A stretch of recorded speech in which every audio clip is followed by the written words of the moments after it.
Islam is an honest reporter's kryptonite. Take a seasoned journalist on a groundbreaking news program and ask him to give you the simplest, most basic information about Muhammad and the Quran. That reporter will suddenly turn into the most pathetic, trembling, sniveling, cowardly journalistic jellyfish you've ever seen in your entire life. I haven't any courage at all. I even scare myself. Since all the Scooby snacks in the world won't convince anyone in the mainstream media to flee the fortress of dimitude, the task now falls to viewers like us to demand some degree of journalistic integrity. We can do this by watching various news specials about Islam and exposing the endless supply of false claims and misrepresentations they assume we're too stupid to spot.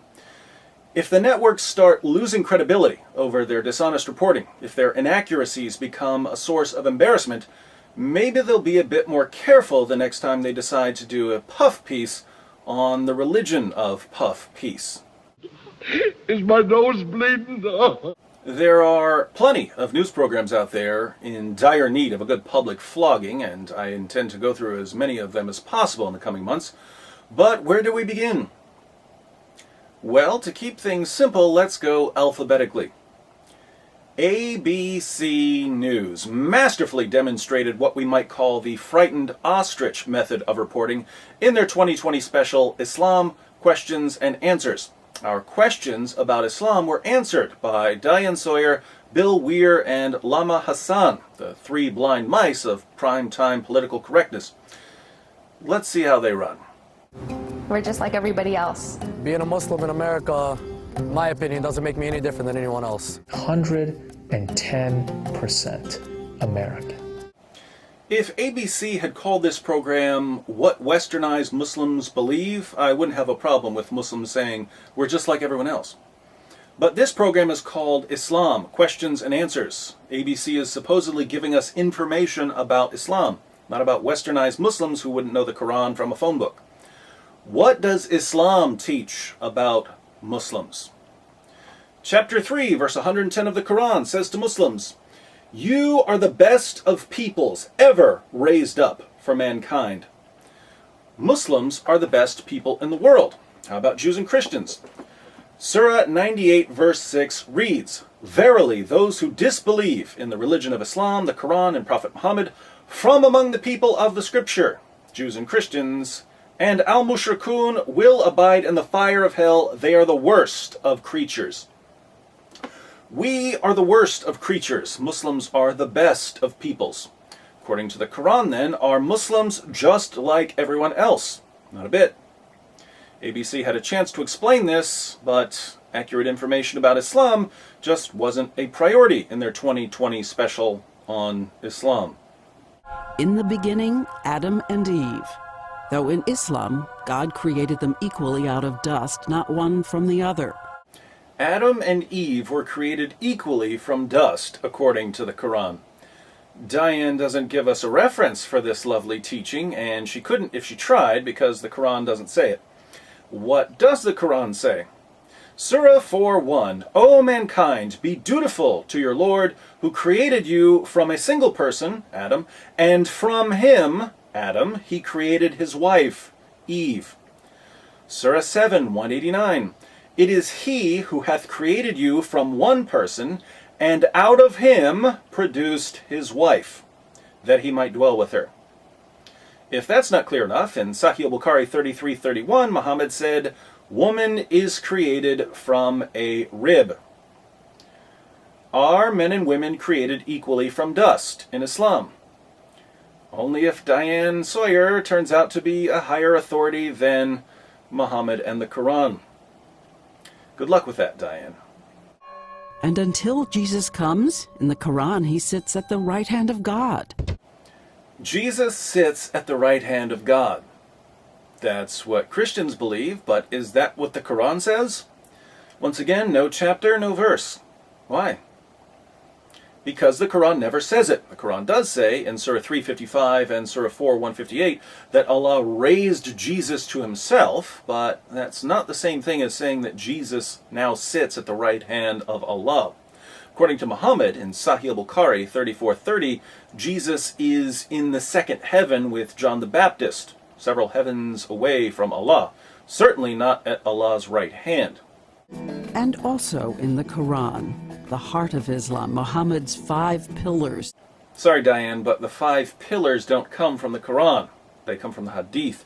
You won't find the Shahada in the Quran. You won't find pray 5 times a day in the Quran. You won't find a list of 5 pillars in the Quran. I'm pointing this out because this is as basic as it gets, and you're not even getting this right. No, the reality is that the vast majority of Muslims in the United States are not mosque attending kinds of Muslims, and that's okay. It's okay for Muslims to do other things when they're supposed to be at the mosque? Seriously? In Sahih al-Bukhari 657, Muhammad was about to burn Muslims alive and burn their houses to the ground because they didn't show up for prayer. It seems Muhammad took this whole mosque thing pretty seriously. But not to worry, all you Muslims who don't want to go to the mosque. ABC News has a thoroughly westernized Muslim woman telling you it's okay to ignore your prophet's commands. And Muhammad said that we should all be tolerant of each other's religion. No source, Diane? No chapter and verse? I hereby invite anyone from any planet to show me where Muhammad said we should all be tolerant of each other's religions. Never happened. But Muhammad did say, fight those who believe not in Allah. O you who believe, fight those of the unbelievers who are near to you and let them find in you hardness. Muhammad is the messenger of Allah, and those who are with him are severe against disbelievers and merciful among themselves. I have been commanded to fight against people till they testify that there is no God but Allah. O you who believe, do not take the Jews and the Christians for friends, they are friends of each other. I will expel the Jews and Christians from the Arabian Peninsula and will not leave any but Muslims. I guess that's almost like telling people we should all be tolerant of each other's religions, as long as you live in opposite world with Bizarro reporter Diane Sawyer. And after he died, history saw the first real interfaith era. For hundreds of years, Jews, Christians, and Muslims, and atheists lived together, debated God, debated religion. Welcome to Fantasyland. Population, anyone who watches ABC News. According to Muslim sources, after Muhammad died, Abu Bakr went on a killing spree against all the people who tried to leave Islam because they'd only become Muslims in the first place to avoid getting slaughtered by Muhammad.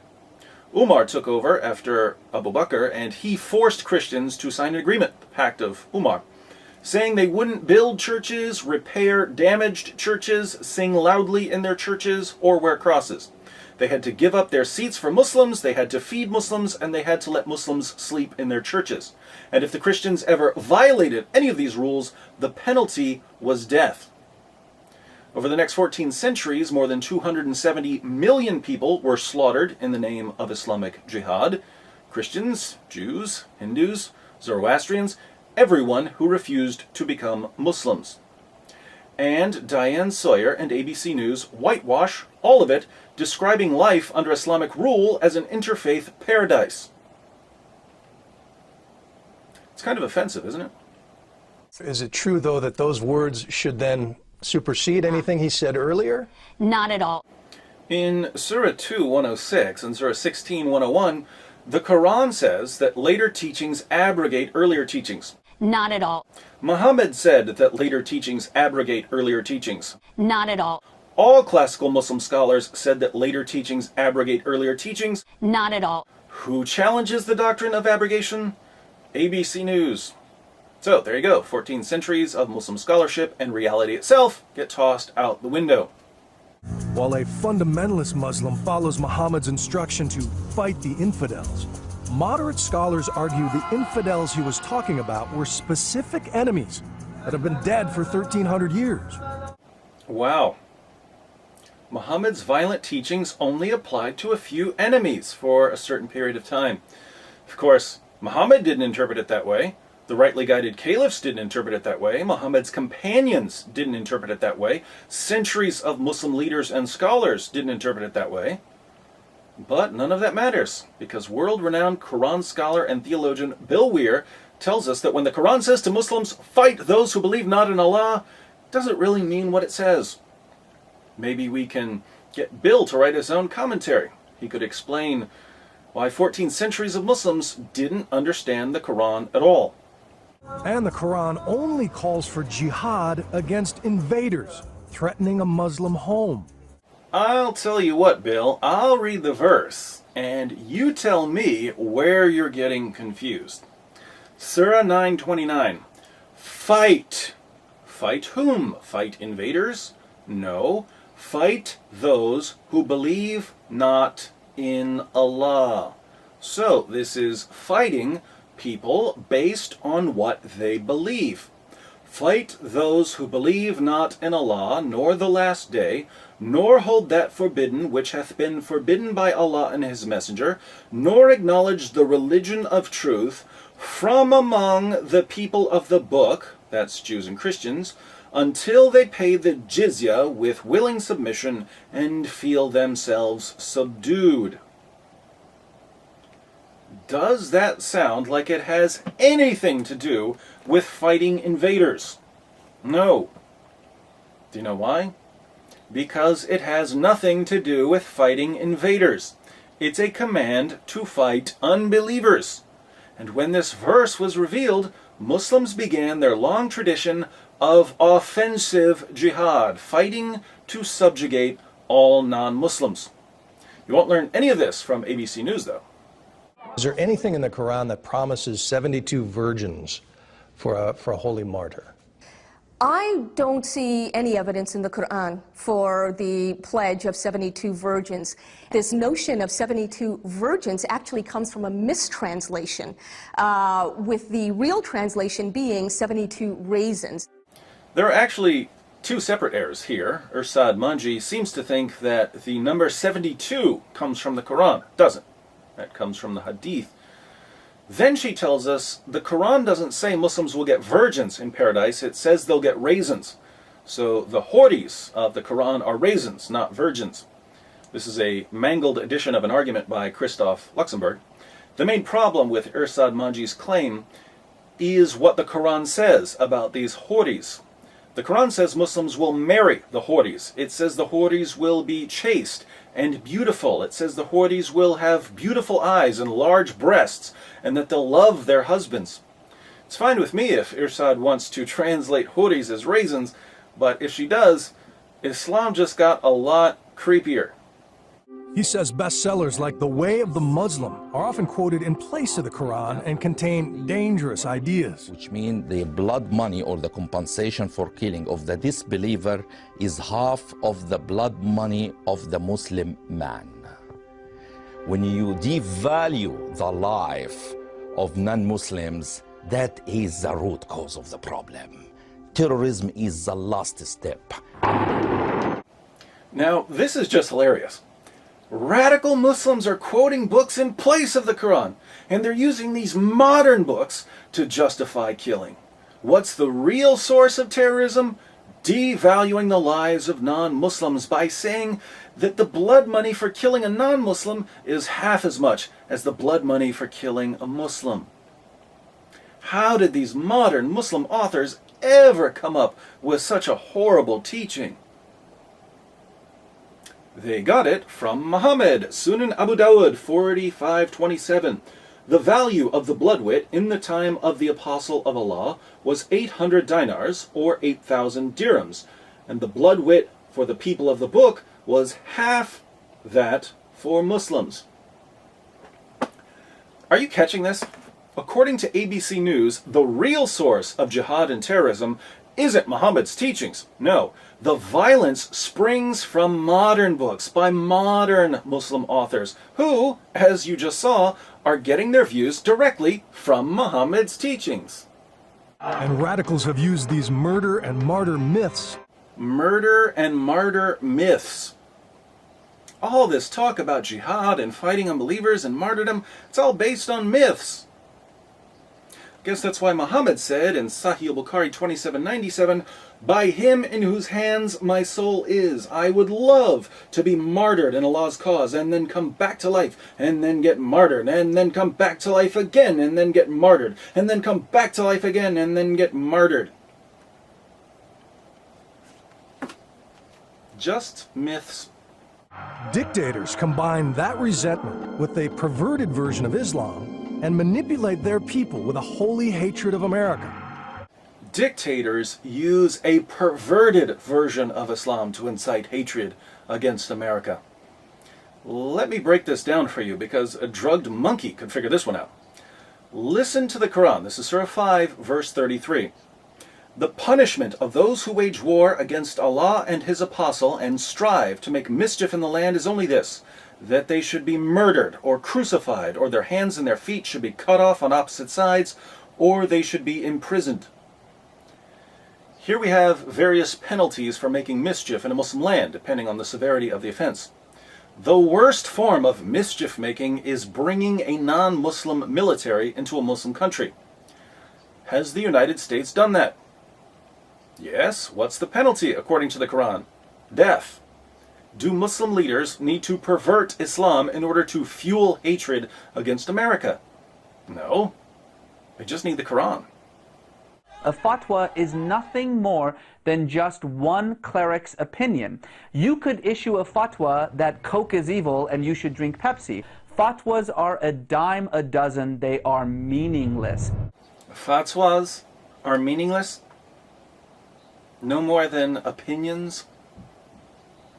Fatwas are rulings by Muslim scholars based on Muhammad's teachings. They don't carry any additional weight beyond the quotations from Muhammad and the Quran, but they're definitely not meaningless. They contain the commands of Allah and Muhammad. Does the Quran teach the practice of al-taqiyya, lying to non-Muslims to advance and protect Islam? According to the experts, an obscure law called al-taqiyya did allow early Muslims to deny their faith, but only under the threat of persecution. Recall the woman's question. Does the Quran teach the practice of taqiyya, deceiving non-Muslims? Unlike ABC News, I'll actually quote the Quran for you. Surah 3:28. "Let not the believers take disbelievers for their friends in preference to believers. Whoso doeth that hath no connection with Allah, unless it be that ye but guard yourselves against them, taking as it were security." According to this verse, which uses a form of the word taqiyya, meaning concealment, in order to guard yourself, Muslims are not allowed to be friends with non-Muslims unless they're outnumbered and they feel like they're in danger from a stronger adversary. That's when Muslims are allowed to pretend to be friendly. One of Islam's greatest scholars, Ibn Kathir, comments, "In this case, such believers are allowed to show friendship outwardly, but never inwardly." Abu Darda, one of Muhammad's companions, put it this way, "We smile in the face of some people, although our hearts curse them." As for ABC's claim that taqiyya is just an obscure law for early Muslims, Muhammad's companion Al-Hasan said, "Taqiyya is allowed until the day of resurrection." So Muslims have a choice. They can either go with the Quran and Muhammad's companions and Islam's greatest scholars and deceive us by smiling in our faces while cursing us in their hearts, or they can go with ABC's Bill Weir, who, although he knows next to nothing about Islam, does do a remarkable impression of Putty from Seinfeld. Is Islam inherently violent? Yeah, that's right. Does Islam oppress women? Yeah, that's right. Does it advocate barbaric punishments? Yeah, that's right. Savage. A chimp's all right. High five. The Quran is very, very clear that in the eyes of God, men and women have equal rights and equal responsibilities. Surah 4:3 says that men can marry up to 4 women. Do women get to marry up to 4 men? No. Surah 4:24 says that Muslim men can have sex with their female captives and slave girls. Do women get to have sex with their male captives and slave boys? No. Surah 4:34 says that men can beat their wives into submission. Do women get to beat their husbands into submission? No. So, do men and women have equal rights and responsibilities in the Quran? No. Men and women are about as equal as hammers and nails in the Quran. The Prophet Muhammad's own beloved first wife, Khadija, was a wealthy, self-made entrepreneur. Now, Irsad Manji is correct when she says that Khadija was a wealthy entrepreneur. So that's not an error. The error is that Irsad uses this as proof that men and women are equal in Islam. And here she's just being silly with her timeline. Khadija was a wealthy entrepreneur before Islam, before she married Muhammad, before Muhammad received his first revelation. So what does her status as a businesswoman tell us about Islam? Absolutely nothing. If we want to learn something about women in Islam, let's listen to someone with a little more experience of life with Muhammad. In Sahih al-Bukhari, 5825, Muhammad's child bride Aisha says, "I have not seen any woman suffering as much as the believing women." According to Aisha, the mother of the faithful, the believing women, the Muslim women, were suffering more than the pagan women. And by the way, the context of this quotation is that a Muslim man had beaten his wife until her skin turned green. Aisha was complaining about Muslim women being brutally beaten by their Muslim husbands. She realized that non-Muslim women were much safer because their husbands didn't have a revelation from God advocating spousal abuse. But this doesn't matter at all to ABC because Muhammad, 15 years before he declared himself to be a prophet, married a rich old widow. Guess that settles things. And reminding us that all the peaceful American Muslims are part of America's first line of defense. Yes, moderate, peaceful Muslims are our first line of defense against those pesky extremists.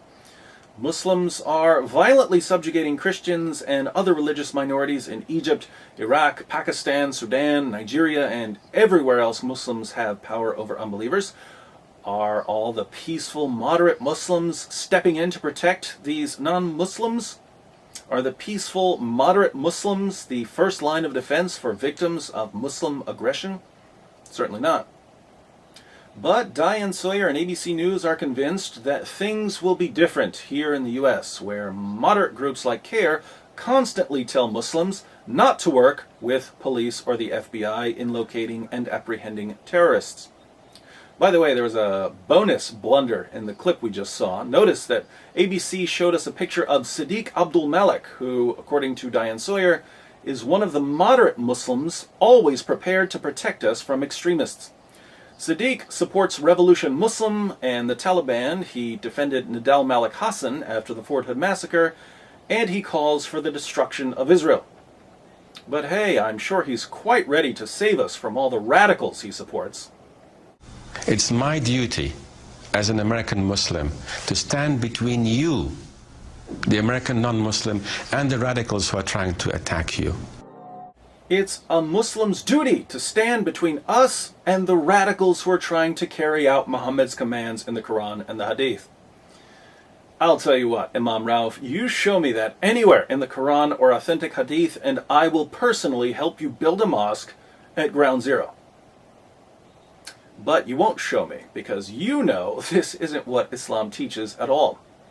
In areas where Muslims make up a majority, the duty of Muslims is to violently subjugate all non-Muslims. In areas like the United States, where Muslims are in the minority, the duty of Muslims is to practice taqiyya, deceiving non-Muslims into believing that Islam is peaceful and tolerant. But you know this, Imam Rauf, because that's what you do for a living. And the lovely folks over at ABC News are all too happy to serve as your megaphone. I would dance and be merry, life would be a ding-a-dairy if I only had a brain. Well, that's 20 errors in an hour-long news program, and I could have pointed out more. Isn't it sad that if you want accurate information about Islam, you have to get it from the internet? Because the major networks and their research departments with their endless trunks of money just can't seem to get anything right when they talk about Islam? If this were any other topic, and ABC News made this many mistakes, they'd lose all credibility. But since the topic is Islam, it's perfectly acceptable to broadcast total nonsense in an effort to make Islam sound better than it really is. ABC News, like so many other networks, is a taqiyya amplifier. Muslims come up with soothing lies, ABC pumps them into your living room. If you're as fed up as I am, I invite you to send this video to as many people as possible.